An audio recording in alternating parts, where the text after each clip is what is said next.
I was on the set of Hancock in 2007, and my partner, Sarah Aubrey, came up to me and said, there's this book, you've got to read it. And I was in the middle of shooting, so I wasn't really thinking about reading much of anything. I was focused on making the film. I'm like, I'll read it when, you know, I get a chance. She's like, no, you got to read it now. And I took it into my trailer at lunch, and I opened it, and they were pounding on the door trying to get me to come out, and I wouldn't come out. And I read almost all of it in one sitting in my trailer, and I was just hooked.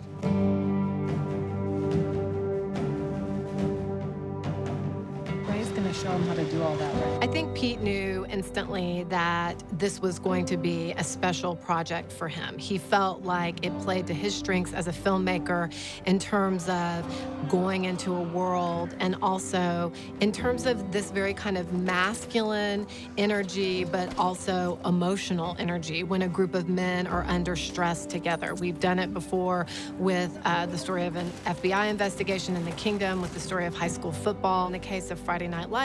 And this seemed to be kind of the pinnacle of that type of story. Pete was all in. His spirit, his heart, his mind. It didn't matter what it took to get the movie made. And when I walked out of that meeting, I said, I'm in with you on this, and whatever it takes, we're gonna get this movie made. You know, I've realized there were a lot of filmmakers that were going after the book. So Marcus came out and had meetings with everyone. I think I was the last meeting. I talked a lot about, you know, what I liked about the book, particularly the dilemma that they were put in, and that, you know, I definitely saw and understood that there was a lot of action and it needed to be a very visceral film. After we met for the day, I said, why don't you go up to Santa Monica, we'll set up a screening of The Kingdom for you. If you hate it, I'll never talk to you again, no problem. If you want and like it, I'll come meet you for dinner afterwards. And he called me about 4 hours later and said, yeah, we're having dinner. In that dinner, he really took me through the whole story in detail and told me details that weren't in the book. And at the end, he said, I want you to do this, and we shook hands, and that was the beginning of it. I want people to see it just to know what my teammates went through. This is what really happened to some of your American brethren.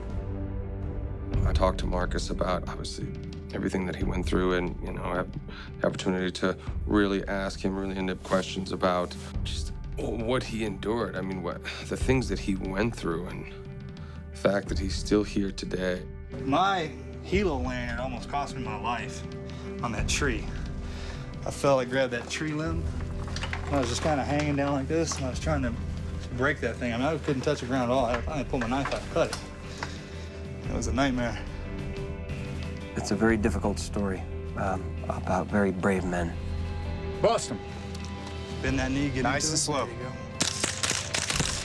Some of the SEALs told me early on, they're like, you know, we hope you know that you have to get this right, because from now on, because of the way the world works, when people Google Danny Dietz, this movie's gonna come up, your character's gonna come up like you are the representative of him. So, you know, that's really important. In a sense, you know, it's a movie, but it's also, you know, like a really elaborate monument to these guys. It's a privilege to participate and collaborate in telling a story like this. This is just something that's bigger than all of us. I mean, the story's undeniable. Pete went above and beyond. I mean, he went over to Iraq. He's done all his homework. I mean, studied it for years to get this right. And it paid off. And you can tell somebody who puts the work in, and you can tell somebody who didn't. Great. He's able to look at an environment, listen to people talking, drop something, add something else. It's a fluid experience, and you feel like you're contributing. He's just in his element, and this story and the emotion, nobody could have done it better. Very nice, Daniel. Nice shot. Yeah. That's gotta be cool, man.